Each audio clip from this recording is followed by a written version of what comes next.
Alright, anyway, today we're going to be talking about tractors and stuff. As y'all can tell, the 383 is home, finally. It's been long overdue. It's been Jasper for a long time, and my favorite tractor's finally home. I love my 5400, but this tractor here will always be my favorite. And I know some of y'all have probably seen the video with this tractor in it when I was at Jasper, but I want to show y'all the latest. I'm not going to say who did it, but I think y'all could pretty well get an idea judging by their track record if I kill myself getting up here. See that? We got hung on top of the barn up there on the rafters and busted the top on it. $2,000 worth of damage. So that's that. Now we gotta get that fixed. And I hate seeing this tractor like this because I noted in that other video I made a long time ago about this thing. I want to keep it. I want to keep this tractor forever. Everybody's got those special tractors, if you've ever farmed or anything, that means something to you. And I've had two in my life that meant a lot to me, and one of them got away, and I won't ever get it back. And this one is the only one I got left. Okay. It looks terrible right now. I want to redo this tractor and put a full cab kit in it, paint job, make it look brand new, and retire it whenever that day comes. It's not here yet, but that's the plan. I had the most special tractor to me, I guess I'd have to say, would have been our first Massey Ferguson we ever owned. It was a 245 Massey Ferguson special ordered tractor. It was basically an industrial, but it wasn't an industrial. My grandfather, my mom's dad, had ordered it new and bought it for his help to use. And he died right before I was born. And the tractor, I think, was 4 or 5 years old whenever he died. And my dad had bought it from my grandmother after he passed away and they got out of farming. They were big in the hay business. I think I've said something about it before. And one of the largest in our county, or was the largest in our county at that time. And he bought the tractor, he brought it home, and we kept it forever. I mean, we had it until I was, I want to say 14, so we had it 14 years, and we'd put a front end loader on it and used it, and that is the tractor I learned how to drive a tractor on. I used to spend, when I was real little, probably from 3 to 6 or 7 years old, I used to ride my grandpa's lap on that tractor and rake hay with him all summer long out on that thing. And we used the old New Holland roll bar rake, and it got sold. We sold for the McCormick. We traded this particular tractor for the McCormick when we bought it, and we wanted to put a loader on the McCormick. So we looked into that, and we could buy this tractor back with a loader and cab and all for what it was going to cost us to put a loader on that tractor. And so that was the route we went, and my grandpa and them traded that tractor off. Well, at the time I didn't care nothing about it. I mean, I didn't think nothing about it. I mean, I was 14 years old. Who thinks about something like that when they're that age?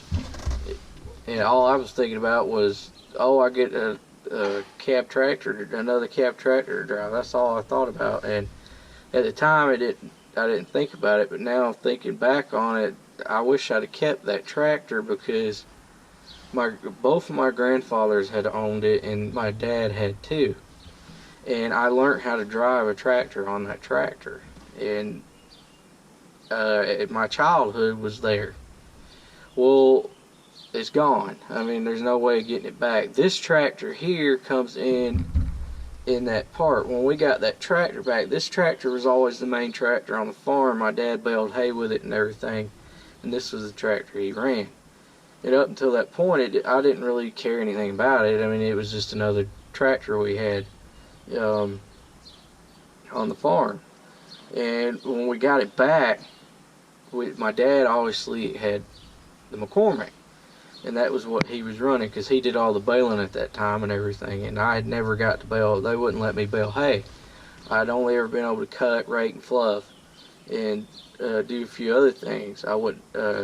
They'd never let me run a hay baler. And they had went and bought this tractor back, and our neighbor that, if anything tore up, had moved, that we'd always relied on for backup. Well, when he moved, they went and bought another baler for backup. We bought a Sperry New Holland chain round baler, or chamber baler, and it had the airbags, but it did have electric tie. It wasn't hydraulic or manual. It had a little box up here with a switch on the side. And that I was so proud of the day that I got that baler. And the other baler we had at the time was a 504L Vermeer, and my dad baled hay with it, and it was pretty new at that time, and I got the Sperry New Holland.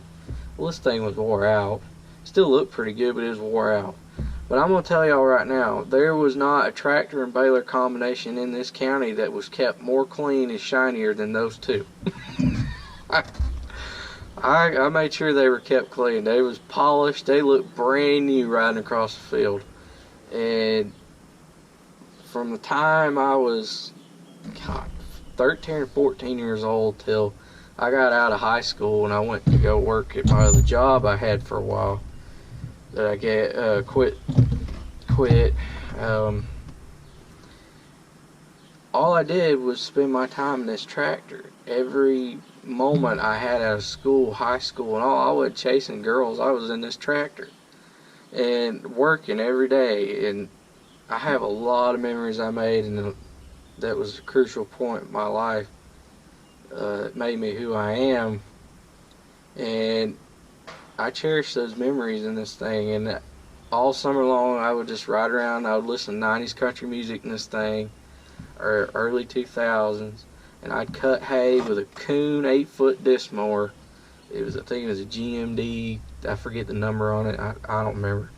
And on this tractor, and I used that Sperry New Holland baler. I had that Sperry New Holland baler tuned in so good I could bale prettier hay than my dad could with the new Vermeer. And the proudest day I ever had was we had these big bottoms for hay fields at one time up at Tate, Georgia, which is a good ways from here.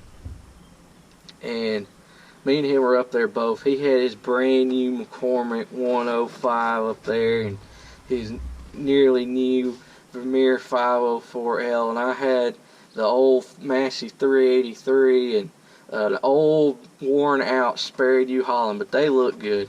And I was up there, I out-baled him that day. I baled 258 rolls with a Sperry New Holland in one day. And he baled, I want to say he baled 230 something with the Vermeer. Now granted, his bales probably had more hay in them because mine were the old airbag style. I know some of y'all probably know what I'm talking about with those balers. And but I was so proud that day. I had outdone him, and my hay was so pretty. I worked so hard to make sure my hay was prettier than his coming out of that baler. And that drove me, and it still drives me to this day. I want to be the best. I want to be the number one. If somebody sees my hay, I want them to say, I know who that is, because he does a good job. And it's still that way. And this tractor I cherish it. And my grandpa has run it. He runs it now. This is his favorite tractor. He loves this thing. My dad loves this thing because he run it so long. I love this thing. I probably put the most hours on it out of anybody.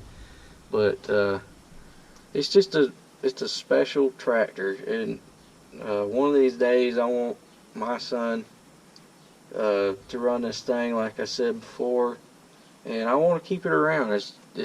There's some things that you just have to keep and you can't let go, because sometimes they may be material things, but there's some memories and things that goes on with those things that you just don't want to let go. And this tractor is one of them, and I hate to see it tore up, but hopefully we're going to get it fixed and fixed right. And this has been a good one. If they made them all like this tractor, we'd never need any more tractors. And this tractor here is one main reason why there's so many Massey Fergusons on this place. The 245 was just as good a tractor as this one is. The 5400 has proven to be nearly as good as this one is. We'll see in time to come. It hasn't got as many hours, but it's still doing just as good as this one did. The 4610, I mean, it's right there. It's a cheaper made tractor and it's lighter built, and I don't expect it to be the tractor that some of them have been, but I mean, that tractor's doing good. We really like it. It's still working every day. It's working on 900 hours, and it will be 2 years old in May or June. I want to say it'll be finally 2 years old in May or June. And I'm pretty sure it's going to have 900 plus hours on it when that hits, depending on how much we use it here in the next month or so. But I just want to talk about tractors a little bit, what they mean. Who knows, my son may want to run 5400. If he does, that's a dang good tractor, and I love it. Y'all know I do, so we'll see. But this tractor is my favorite out of all the tractors we have, and it always will be. But thanks for watching. Please comment, rate, subscribe, and if y'all like these videos, give me a thumbs up and hit that subscribe button. See y'all later.